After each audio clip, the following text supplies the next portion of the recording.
Cuando hablamos de la escritura, tenemos que pensar que el hombre desde siempre quiso comunicarse y usó para ello, al principio, digamos, una serie de sonidos, ¿no es cierto?, que después se fueron transformando en diversos códigos, es decir, palabras, y bueno, después fueron surgiendo de a poco los alfabetos, digamos.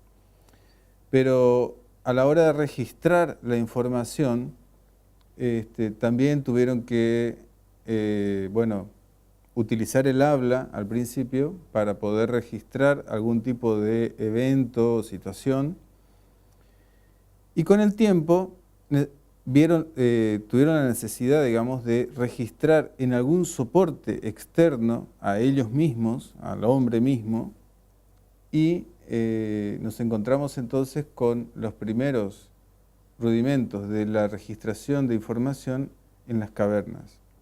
Esos dibujos, esas pinturas grabados en la piedra, denotaban de alguna manera la necesidad del hombre de comunicarse, de comunicar inclusive estrategias.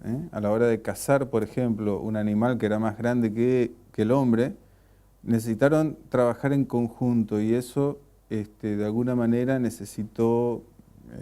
demandó trabajar sobre un soporte externo al hombre mismo. Así que en las pinturas rupestres encontramos quizás los primeros rudimentos de lo que es el almacenamiento de la información.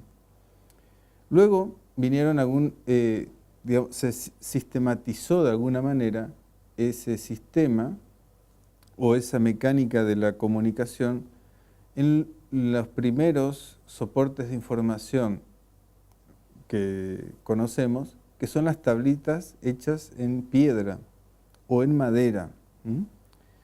En esa tablita se empezaron a cincelar símbolos que denotaban con una combinación especial, denotaban algún tipo de dato, información que se necesitaba registrar. Dibujos, y eso entonces hizo que la información pudiera trasladarse de un lugar a otro. Esa información almacenada se trasladara de un lugar a otro. Casualmente se llaman tabletas, igual que las tablets que hoy en día podemos utilizar. El paso siguiente fue el papiro, un elemento flexible que permitía trasladar esos símbolos e inclusive avanzar en la codificación de los símbolos porque permitía inclusive almacenar mucha más información simbólica en esos volúmenes que eran los rollos de papiro que se administraban, se almacenaban en las grandes bibliotecas, como por ejemplo la de Alejandría. El paso siguiente fue el libro manuscrito, que supuso un intercambio muy importante de la manera en que se interrelacionaba con ese medio, que fue el libro manuscrito. En el caso del libro, el paso del papiro al libro supuso, digamos, otra tecnología, por así decirlo, ya que la disposición de la escritura era distinta y obviamente dejaron de existir los rollos. Cambió lo que se conoce como el nombre de la interfaz, es decir, la relación que existe entre el usuario, ¿no es cierto?, y el soporte que almacenaba la información. Eso fue un salto enorme, digamos, en la manera de aproximarse a la tecnología. El paso siguiente fue el libro automatizado de Gutenberg, ¿no es cierto? Que bueno, básicamente era similar al libro manuscrito, pero de una manera más automatizada, lo cual permitía divulgar masivamente, digamos, este libro.